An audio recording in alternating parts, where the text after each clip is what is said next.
First, fast, accurate. You're watching WSBT 22 News at midday. And we are following some breaking news near St. Joseph. Police just named a husband and wife found dead in their home this morning. They are Denise Bohn Stewart and her husband, Eric. Denise was currently a popular radio show host and a former WSBT 22 employee. We have also confirmed her husband, Eric, worked at the Cook Nuclear Power Plant. WSBT 22 Suzanne Spencer is live at the crime scene where all of this happened in Royalton Township. Suzanne, what can you tell us?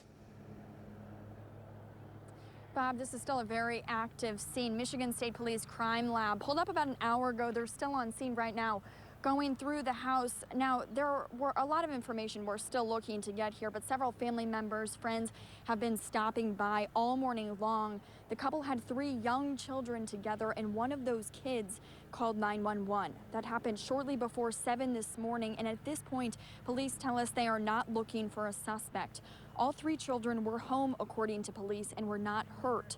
Police told us moments ago those kids are staying with friends and family today. Police would not go into detail about where the bodies were found or how close together. Police saying at this point it's not suspicious. They did not see any signs of forced entry. It's also not clear yet how the couple died. Still under investigation. The Michigan State Police Crime Lab is en route here. They're going to process the crime scene. We'll have more information after that. Autopsies will also be planned, most likely for tomorrow in Grand Rapids. We'll definitely have more information after that. Bohn was very well known in the Berrien County community for her work with the Susan Komen Foundation. Bohn was a breast cancer survivor. Now, in a previous interview with our correspondent up here in Berrien County, she had told him that one of the greatest accomplishments was being a mother. She had 3 young kids later on in life. She said being a mother is one of the hardest jobs in her life. And we'll, of course, stay out here and continue to bring you more updates tonight at 4, 5, and 6. All right, Suzanne, thanks very much. Now, as we said, Denise most recently worked as a morning show radio host on the Coast 98.3. The radio station releasing this statement saying in part, quote, "We have lost a member of our family at Midwest Family Broadcasting. Rest in peace, Denise," end quote. And as also we mentioned before joining the Coast, you'll remember Denise as part of our WSBT 22 family for a number of years. She first signed on with our station in 1999, quickly becoming an award-winning reporter. In 2003, Denise decided to briefly leave the industry to raise her family. Denise returned to WSBT 22 in 2011 as a freelance reporter and an anchor. As we mentioned, Eric Stewart worked at the Cook Nuclear Power Plant, was a 28-year employee of AEP. AEP released this statement, quote, "Our thoughts and prayers are with those impacted by this terrible news, as well with all of our employees. We have made grief counselors available to our employees. We're still processing this ourselves," end quote. Stay with WSBT 22 as we continue to learn new details in this double death investigation. WSBT 22 Suzanne Spencer and Caitlin Connon right now getting new information and reaction to these deaths. We'll have that team coverage starting at 1st at 4. First at 4, we begin with breaking news that we have been following since early this morning. A man and a woman found dead in a home near St. Joseph. Police now calling it a murder-suicide. Now, these are the people who died. 45-year-old Denise Bohn Stewart and her 51-year-old husband, Eric. Denise was a popular morning radio host on 98.3 The Coast. She also spent many years as a reporter here at WSBT 22. Her husband, Eric, worked at the Cook Nuclear Plant, and WSBT 22's Suzanne Spencer is right outside their home where all of this happened. Suzanne, a very tough day for so many people. It is, Jennifer, for police, for family, and for neighbors all out here. They've all been talking about Denise's contagious smile, her laugh, and all of her work that she's accomplished here in the Benton Harbor and Berrien County community. They're talking about this. Everything that happened here over the past couple of days is a devastating loss. All of this started shortly before 7 this morning when one of their 3 kids called 911. When police got here, they found Denise dead in their bedroom and Eric dead in the basement with a handgun nearby. Police are doing interviews right now, knocking on doors, trying to figure out why and what happened. They said preliminary interviews revealed some marital issues and that Eric may have planned this. All 3 kids are under the age of 10 and were waiting at the door as police got on scene. They were not hurt, and police do tell us they're safe tonight with family and friends nearby. Now, the Michigan State Crime Lab is still here and has been going on for 5 hours, processing the scene, going into the house, talking to witnesses, trying to get as much information as they can. We're told that those autopsies, though, will be happening tomorrow morning in Grand Rapids about 10 o'clock. I'm headed to go talk with several neighbors who have been impacted by this crime. We'll have that story for you tonight at 5. Live in Berrien County, Suzanne Spencer, WSBT 22 News. You know, Denise was a part of our WSBT 22 family for a number of years. She first signed on with our station back in 1999, quickly becoming an award-winning reporter. In 2003, Denise decided to briefly leave the business to raise her family. She returned to WSBT 22 in 2011 as a freelance reporter and anchor here. She often anchored WSBT 22 first in the morning Saturday. And last year, Denise made a move to radio, becoming a co-host of Denise and Johnny in the Morning on 98.3 The Coast. Our news director, John Haferkamp, said this today. The entire WSBT 22 News family is saddened by today's tragedy. Denise was not only a fellow journalist, but a friend to many of us. Denise was hardworking, caring, and loved our community. Her strong passion for life, for news, and sharing great stories will be greatly missed. Our thoughts and prayers are with her children and family, and we want to thank everyone who has reached out to us today to share a kind word about Denise or even send their sympathies. We're going to have much more on Denise's life on WSBT 22 News at 5 o'clock. Now at 5. A big change is in the works for some people who take public transportation locally. It almost feels like a piece of us, but it can let people we don't want into our lives. A look at how you can prevent that.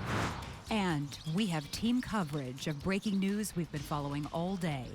A local journalist, radio show host, and advocate killed in her home. First, fast, accurate with Jennifer Copeland and Rick Schutt. You're watching WSBT 22 News at 5. A local radio host and her husband are dead in what police are now calling a murder-suicide. Yes, 51-year-old Eric Stewart and 45-year-old Denise Bohn Stewart were found inside their home near St. Joseph early this morning. Now, Denise co-hosted the morning show on 98.3 The Coast. She was a former WSBT 22 reporter and anchor. WSBT 22 Suzanne Spencer is live in Royalton Township where all this happened. And Suzanne, I have to ask you, police believe this may have been planned. When police got here shortly before 7 o'clock this morning, they found the couple's 3 children standing at the door. They found Denise's body upstairs in a bedroom and her husband Eric's down in the basement with a handgun lying nearby. One of their kids were the ones who called 911. Now, based on an early review of evidence, police believe Eric shot Denise sometime this morning. That's based on witnesses who heard apparent gunshots. Denise was shot multiple times in the bedroom, and they did not know how many times the husband was shot. Police believe the couple were going through some sort of marital issues, but don't know if a specific incident led up to the murder-suicide. Denise was known in the area for her work with the Susan G. Komen Foundation. She was a breast cancer survivor. Just sent an email out yesterday afternoon about an event she was running in to raise money for breast cancer awareness. All day long, we've been out here talking to people who knew and loved Denise. They say this is a huge loss for the community. She was a nice person. She was, she was a hard worker. She was a great mother. She was a good friend. So it's just really hard to believe that something like this would happen to her after everything she's been through. I did know the female victim personally or professionally through work, and it's a tragic loss with what happened here today. Certainly a very tragic loss. Michigan State Police still out here, have been out here for several hours since early this morning. They're trying to piece together exactly what happened, what led up to this. They also said that they have never seen an incident like this in the area.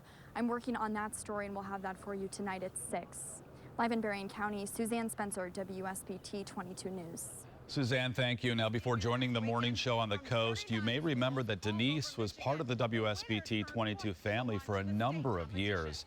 She joined our station back in 1999, quickly becoming an award-winning reporter. In 2003, Denise decided to briefly leave the industry to raise her family. Now, Denise returned to WSBT 22 in 2011 as a freelance reporter and anchor. WSBT 22 News Director John Hafferkamp released this statement today. The entire WSBT 22 News family is saddened by today's tragedy. Denise was not only a fellow journalist, but a friend to many of us. Denise was hardworking, caring, and loved our community. Her strong passion for life, for news, and sharing great stories will be greatly missed. Our thoughts and prayers are with her children and family. Denise was also known for her work within the community, and one of her passions was the fight for breast cancer awareness. WSBT 22's Caitlin Connon is here right now. And Caitlin, I know you spoke with some of the people she worked so closely with today. Denise's time on 98.3 The Coast made her a familiar voice, and her work with the Susan G. Komen Foundation made her a force to be reckoned with. Her co-workers agree she won't be easily replaced. Denise worked in broadcasting for 20 years, both here at WSBT 22 and at the radio station in St. Joseph. She was highly respected as both a radio host and a journalist. She had overcome so much in her life and was really at a, I think, a high plateau from a professional standpoint. Denise was also a breast cancer survivor. After she went into remission about 3 years ago, she worked tirelessly with the Susan G. Komen Foundation to help find a cure for the disease. Denise was the feistiest, most driven, passionate breast cancer advocate that I have ever met in my experience in fighting this disease. When she would get behind something, she would make it happen. She was a doer. And had the respect of the entire community. For the people who witnessed that passion and drive, today's news was hard to hear, but they say Denise would have wanted them to keep up the good work, including the race for the cure that Denise helped organize. We have to keep fighting to honor her legacy. And I've talked to some of her friends in Southwest, and that's what we're going to do. I think that the right thing to do is to continue to work hard for the causes that Denise stood for and that she championed.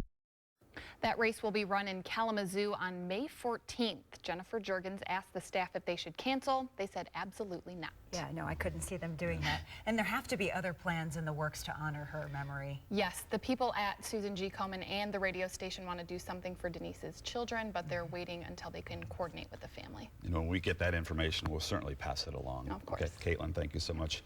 Local leaders are also reacting to the news. Michigan State Senator John Prose released a statement. He says, "I was devastated this morning to learn of the news of the passing of my friend, community leader, and journalist Denise Bohn Stewart. Denise was full of love for her family, friends, and community." Michigan State Representative Al Pashoka said, "Denise Bohn was my friend for 25 years. She was a great mother, award-winning broadcaster, cancer survivor, and one of my best friends." And we have more on our website and Facebook pages. You can read more statements from those who knew and worked with Denise. Now at 6. Just 2 weeks until Hoosiers head to the polls. A look at how one local county is making some big changes before the primary. And remembering one of our own, a popular journalist killed in a murder-suicide. First, fast, accurate, with Jennifer Copeland and Rick Schutt. You're watching WSBT 22 News at 6. A 911 call from a child leads police to a murder-suicide in St. Joseph. Police say 51-year-old Eric Stewart killed 45-year-old Denise Bohn Stewart, then killed himself. Denise is a popular radio host and former WSBT 22 reporter. We have team coverage on this investigation. WSBT 22's Caitlin Connon gathering community reaction to those deaths. But first, WSBT 22 Suzanne Spencer is live in Royalton Township. And Suzanne, police now revealing a possible motive. Police found Denise's body in the upstairs of their home in their bedroom, and her husband's body, Eric's body, down in the basement with a handgun lying nearby. Now, police said that witnesses told them the couple had been having marital problems prior to this, and they also said that it's possible that Eric planned to do this. Of course, still sorting through a lot of evidence, but all day long, dozens of people showed up to show their support, asking why and how this could happen. Ridden with heartache. I'm still in shock.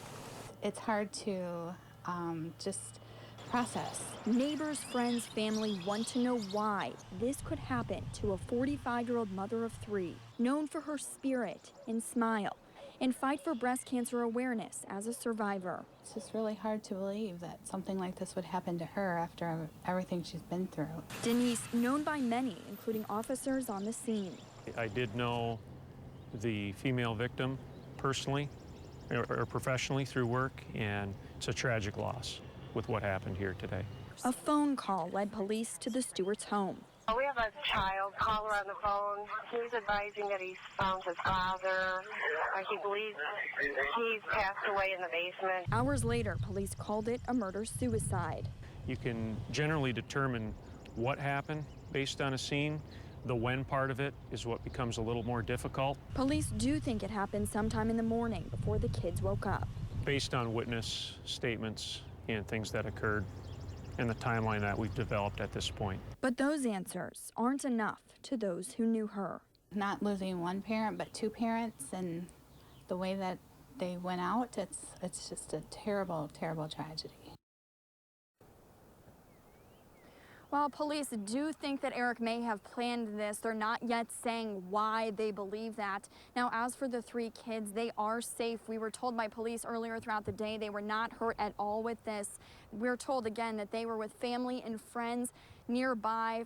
We know that Denise and the family has a lot of friends around, but again, those kids will be interviewed in the coming days to try and sort through all of this. Jennifer? Yeah, your heart just goes out for those kids, though. And Suzanne, as you said, Denise was such a big supporter of breast cancer awareness. In fact, she was just emailing people yesterday about this. She was, and I got an email myself about this. I mean, everyone who was out here today was talking about how she gave 100% effort to everything she did. I only worked with her for about a year, but I know many people at WSBT worked for her much longer and would reiterate those same concerns. Yeah, many of us, such a big heart she had. Suzanne, thank you. And as we've been reporting, Denise worked with us here at WSBT 22 for many years, but she also inspired many people in all aspects of her life. Now, WSBT 22's Caitlin Connon is at the live desk tonight. Caitlin, Denise, of course, well known for her fight against breast cancer. Denise was a breast cancer survivor herself, so she was very passionate about that cause. She used her visibility at WSBT 22 and 98.3 The Coast to help spread the message about breast cancer awareness. When she went into remission 3 years ago, Denise joined the Susan G. Komen Foundation. She helped organize countless fundraising events and served as an advocate for other women who have been diagnosed. Denise was well respected in her personal life and in the professional world. Today's news was hard for people close to her to hear, but they say Denise would have wanted them to keep up their hard work. We have to keep fighting to honor her legacy. And I've talked to some of her friends in Southwest, and that's what we're going to do. I think that the right thing to do is to continue to work hard for the causes that Denise stood for and that she championed. Denise helped organize a race for the cure in Kalamazoo next month. When Jennifer Juergens asked the staff if it should be canceled, they said absolutely not. The people at Midwest Family Broadcasting and the Susan G. Komen Foundation are hoping to do something for Denise's children. They're waiting to coordinate with the family. At the live desk, Caitlin Connon, WSBT 22 News. All right, Caitlin, thank you. And as we mentioned, Denise was part of our WSBT 22 family for a number of years. She came here in 1990 1999, quickly becoming an award-winning reporter. In 2003, Denise decided to briefly leave the industry to raise her family. She had that focus. She returned to WSBT 22 in 2011 as a freelance reporter and anchor. And then last year, Denise made a move to radio, becoming a co-host of Denise and Johnny in the Morning on 98.3 The Coast. WSBT 22 News Director John Hafferkamp says the entire WSBT 22 News family is saddened by today's tragedy. Denise was not only a fellow journalist, but a friend to many of us. Denise was hardworking, caring, and loved our community. Her strong passion for life, for news, and sharing great stories will be greatly missed. Our thoughts and prayers are with her children and family. Now, Eric Stewart worked at the Cook nuclear plant and was a 28-year employee of AEP. The company released this statement. Our thoughts and prayers are with all those impacted by this terrible news, as well as with all of our employees. We have made grief counselors available to our employees. We're still processing this ourselves. And we would like to thank everyone who has reached out to us here at WSBT 22 today, expressing sympathy and sharing kind words about Denise. We're going to continue to follow this investigation, and we'll pass along the updates as we receive them. New information reveals a child heard his father kill himself. It is the latest in a Berrien County murder-suicide investigation. Police say 51-year-old Eric Stewart killed his wife Denise Bohn Stewart before killing himself. WSBT 22's Suzanne Spencer is at the live desk right now. Suzanne, Denise was so well known, very well known, as a broadcaster who touched a lot of people. Police I've talked to, people at the courthouse, at restaurants, everyone knew Denise, and that's what makes this story all the more heartbreaking. And just into our newsroom, autopsy results from this are in. They reveal Denise died from multiple gunshot wounds and Eric from a single self-inflicted gunshot. As we reported yesterday, her 3 kids were standing by the door as police arrived early Tuesday morning. Now, those kids were not hurt and are staying with family and friends.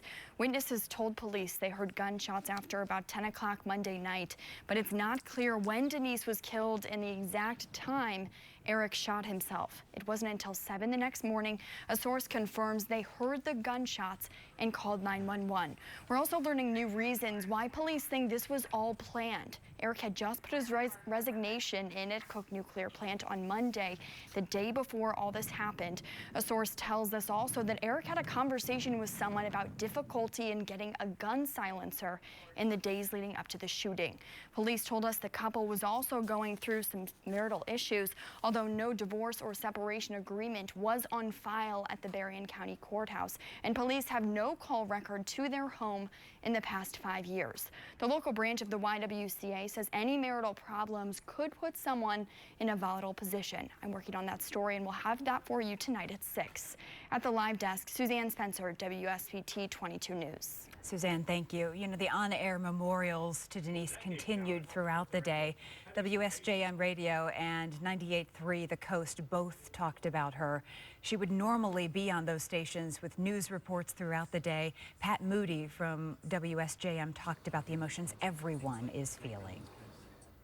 It's a really surrealistic day. This family drew the reins in tight here at the radio station and hunkered down. You know, for a building that contains half a dozen radio stations, a TV studio, DJ services, and a very, very busy front desk under any ordinary circumstances, it was probably one of the quietest days I've ever seen in a place that ordinarily is buzzing with activity. Denise worked in radio before joining the WSBT 22 News team. She returned to radio about 18 months ago, and you can read more comments people have left on the WSBT 22 News Facebook page. Now at 6. A popular South End shopping center finding itself in some financial trouble. What the future holds for the strip mall. It's an effort to reduce gang violence, but is it working? Our Fact Finder team digs into the numbers. And we're learning new details of the investigation into a murder-suicide that has rocked the community. First, fast, accurate, with Jennifer Copeland and Rick Schutt. You're watching WSBT 22 News at 6. A conversation about a gun silencer, marital issues, and quitting a job. All things that led police to believe 51-year-old Eric Stewart likely planned to kill Denise Bohn Stewart then himself. The 45-year-old mother of three and well-known radio host was found dead in her home. WSBT 22's Suzanne Spencer has been following this story. Suzanne, we just got autopsy information revealing Denise died from multiple gunshot wounds and her husband died from a single self-inflicted gunshot.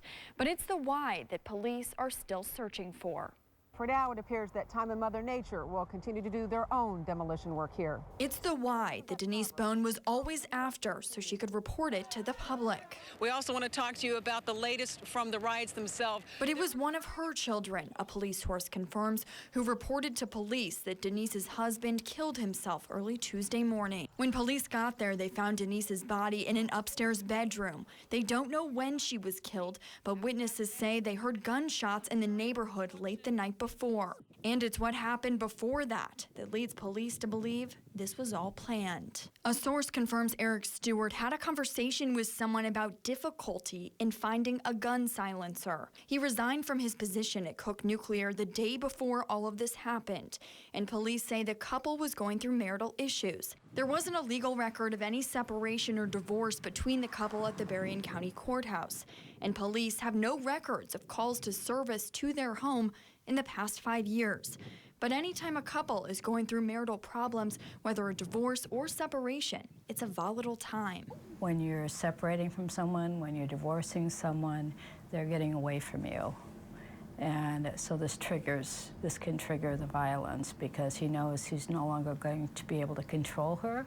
While everyone wants to know why, it's apparent that answer might not ever fully come. Denise Bohn, WSBT, Channel 22 News. Now, just in the past 24 hours, a GoFundMe page was created for Denise's children, and just in the past 5 hours, the money raised climbed to nearly $7,500. That money going to help all of those kids, all 3 of them under the age of 10. Now, Rick, of course, we had said a couple days ago they were not hurt and are staying with friends and family tonight. Suzanne, thank you. Friends and fans are remembering Denise's life today. Tributes continue to pour in for the mother of 3. Denise was a former WSBT 22 reporter, current radio host on 98.3 The Coast.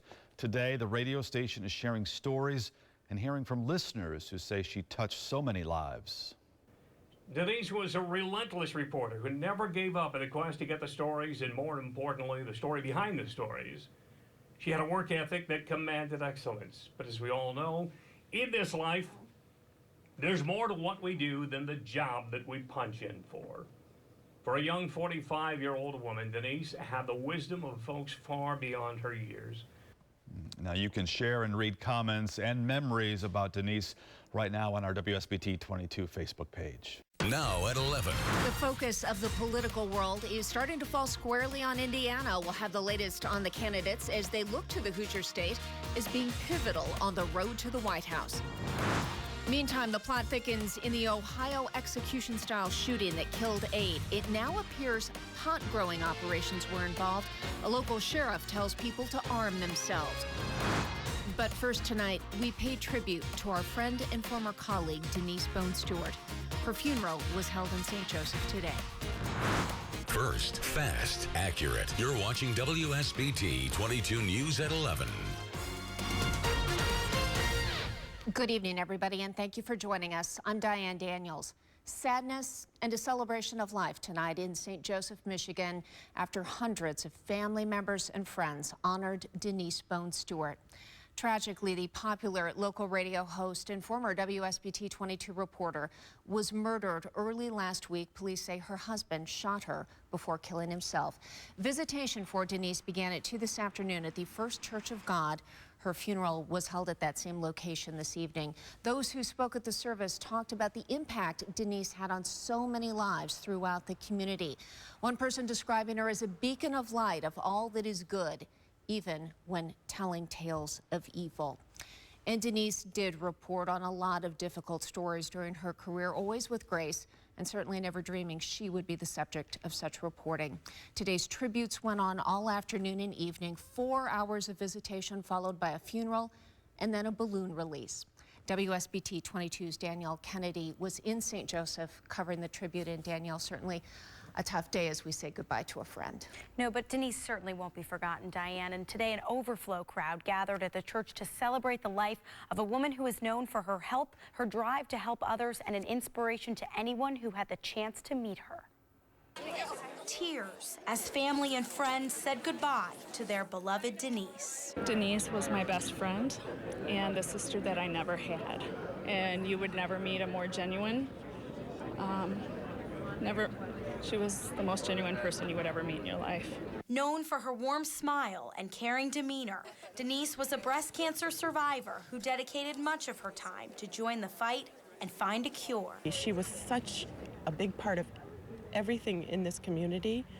And now that she's gone, there's going to be this huge void that we all have to come together to fill and work together and be a team and just be there for survivors and be there for people fighting cancer. A fight that's inspired even members of her own family. She was passionate about the things that she believed in, and I think that helps all of us to become passionate about things that we believe in and to move forward and trying to be successful at the changes that we want to see. Her legacy needs to be carried on. Her 3 beautiful children need her.